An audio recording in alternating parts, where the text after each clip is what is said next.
All right, what's going on YouTube, Twitter, wherever you see in this video? How you doing, good people? Joseph Backmore, aka the Champ of Real Estate here with my partner, Jason Goodwin. We are with On Time Realty Solutions. You probably saw our other video. We were going over the steps of what a pre-foreclosure and the foreclosure process looks like. But now today, like we said, we're going to go over what is the difference between a non-judicial and a judicial state when handling the foreclosure process. We want to make sure you guys get all the knowledge that you need to, whether it be arm yourself to protect your property or, if you end up needing to sell, you know what the process is going to look like and you don't lose your equity. That's our main objective. So, Jason, go ahead, take it away, bro. What's going on, everybody out there? Again, my partner introduced me. I go by Jay, so Jay Goodwin here. You can refer to part one where my partner really broke down the foreclosure process as far as a non-judicial state, because we're based in California, but we do operate in other states where there's judicial process. So the difference is my partner broke down yesterday in the non-judicial process, you don't get served and you don't get sued. Everything's handled outside of the court. So essentially, when you sign your mortgage documents and purchase a home, you kind of give away that right to go through due process in the court. So in the non-judicial states, such as where we're based in California, you don't have that process. They don't have to go through the courts. So the process is exactly how my partner explained it on part one of this video. You can always refer back to that. If you're in a non-judicial state, it's very easy to look up. You can Google your state and, am I judicial, non-judicial? It'll tell you. So today I'm going to kind of break down the differences in this video, this part two video. What you need to realize that if you're in a judicial state, essentially the bank has to sue you to take their property back. So instead of getting like a notice of default, as my partner explained in the first video, you'll be served a list pins like you're being sued for anything else, and you'll be summoned to court. After you're late a certain amount of days, instead of getting that notice of default, you're getting a list pins, which is just being served. You'll get a summons to show up in court. Many people don't show up because, like we explained yesterday, their heads in the sand and they don't show up. They ain't answering calls. They're definitely not going to show up to court. You don't need you don't need an attorney. You can show up by yourself. Some people hire attorneys. But if you're late and behind in your payments, you can hire the best attorney in the world. You're still going to have to work something out with that bank, no matter what.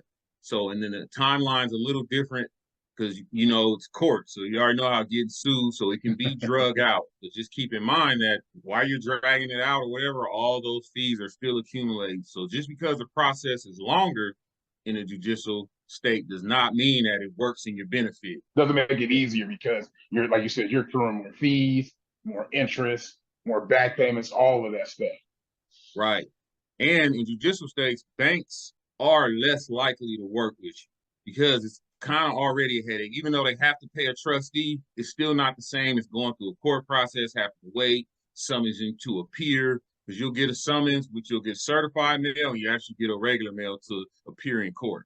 So they're already a little irritated with you, the fact that just like if you had to sue someone, you will be a little irritated. The process is a little different. If you look at the stats as far as like loan mods and forbearances and how the bank works with people, as far as the property owners, it goes down significantly in those judicial states. They're in the process of taking their home back, and it's a much more strenuous process because you're going through the courts. Off the top of my head, some judicial states is Florida, New York, of course, and then New Jersey, which can be both.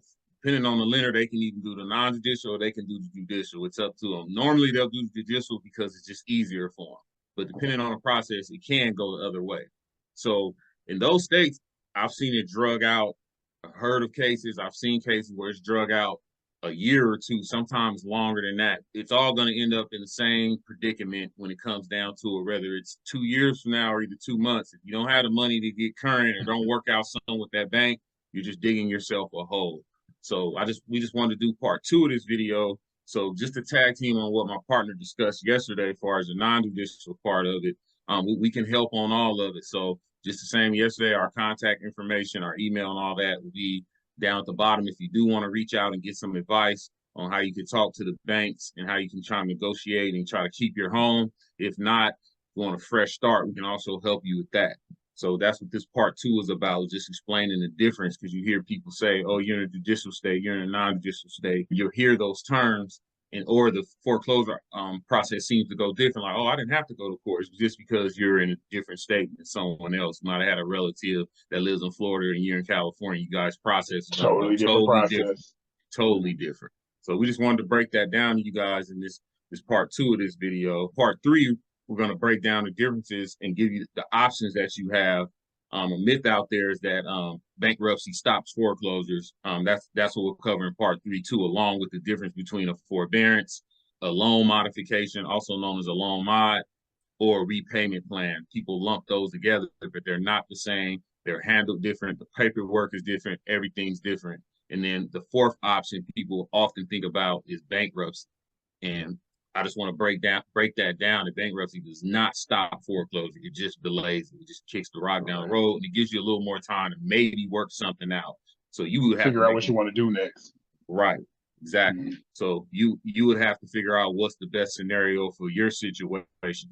So that's what part 3 will be about. This was part 2. Tacking on to part 1, my partner broke down non-judicial. I gave you both of them in a nutshell so you can understand the differences.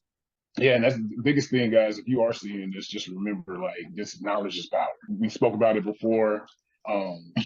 We speak to so many sellers that are in this predicament, and it's just, it's literally watching somebody go through the stages of grief, pretty much. They doubt it, they're angry about it, they accept it, then they just disappear and let go. And you don't want to go through that cycle. There are steps that you can take. You can take control of what's going on. I understand this might be a tough situation that you're dealing with, but don't let your life spiral out of control. Okay. Kind of take the power back and at least figure out what you're going to do. A lot of people think that selling is the worst case.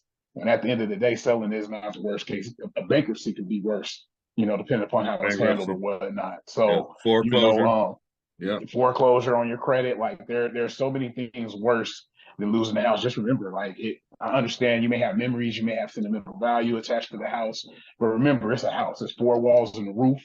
And if you are able to sell, you can take that money and you can buy another house and make more memories. So don't get stuck. Don't be your own worst enemy. Reach out. Like my partner Jay said before, we're looking to help because we've been through it. And, once again, like, even if it's just giving you advice, we aren't charging for that. We get blessed a lot just by helping people. We want to be a stepping stone for you guys to get better and get out of the situation. So, feel free to reach out. We're here to help. Yeah, it comes back. We're not those people jumping down your throat. You can buy your house, all that. It is what we do, but I find so much satisfaction in helping people keep their homes, helping families keep their homes and stay in their place. That gives me just as much satisfaction, and it's paid forward.